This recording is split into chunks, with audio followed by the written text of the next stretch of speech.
Moscou, à nouveau ciblé par des drones ukrainiens sans faire de blessés. En Crimée annexée, la Russie dit avoir déjoué une attaque similaire.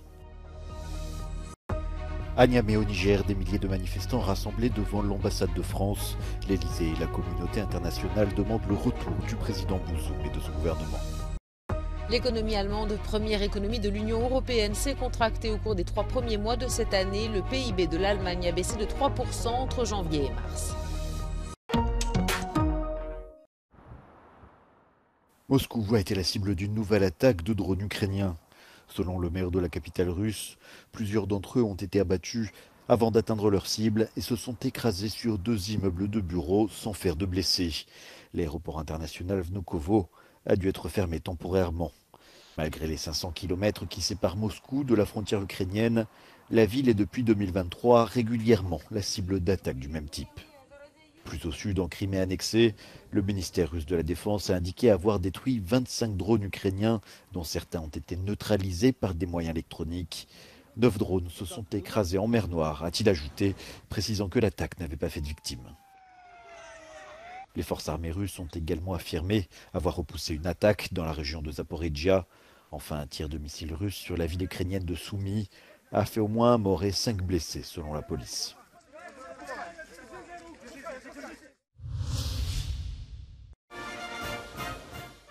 Le président russe Vladimir Poutine a fait l'éloge ce dimanche de la marine russe lors d'une parade navale à Saint-Pétersbourg.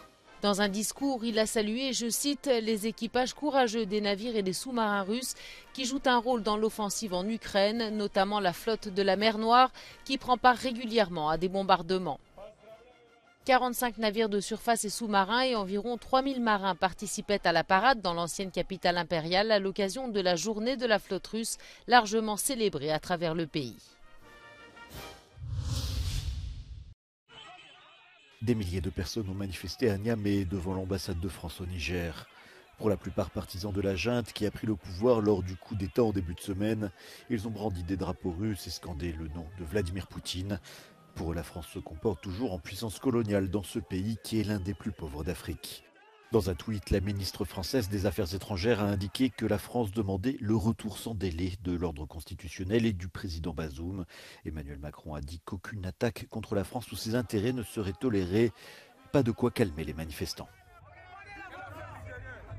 I would like also to say to the European Union, African Union and ECOWAS, please stay out of our business. La CEDEAO a lancé un ultimatum d'1 semaine à la junte pour revenir à l'ordre constitutionnel, sans quoi une intervention armée n'est pas exclue. L'économie allemande s'est contractée de manière inattendue au cours des 3 premiers mois de cette année. Selon les données publiées jeudi par l'Office fédéral des statistiques, le PIB de l'Allemagne a diminué de 0,3% entre janvier et mars, en cause notamment la crise énergétique. Die deutsche Industrie war in einem hohen Maße von russischen Energieimporten, vor allem gasabhängig. Das haben andere Regionen so gar nicht gehabt, schon gar nicht die USA, aber auch Großbritannien oder Spanien, die hatten faktisch kein russisches Gas. Das musste neu ersetzt werden zu höheren Preisen. Deswegen haben wir höhere Energiepreise. Das ist die Konsequenz des Ausfalls des russischen Gases.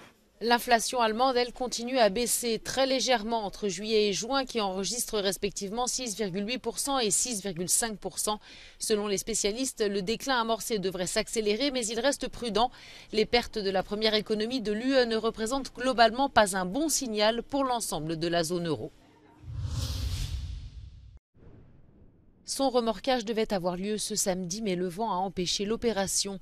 Le déplacement du cargo en feu au large des Pays-Bas vers un nouvel emplacement temporaire pourrait ne pas avoir lieu avant plusieurs jours. L'intensité de l'incendie a diminué, mais les craintes d'un désastre environnemental si le navire venait à couler persistent.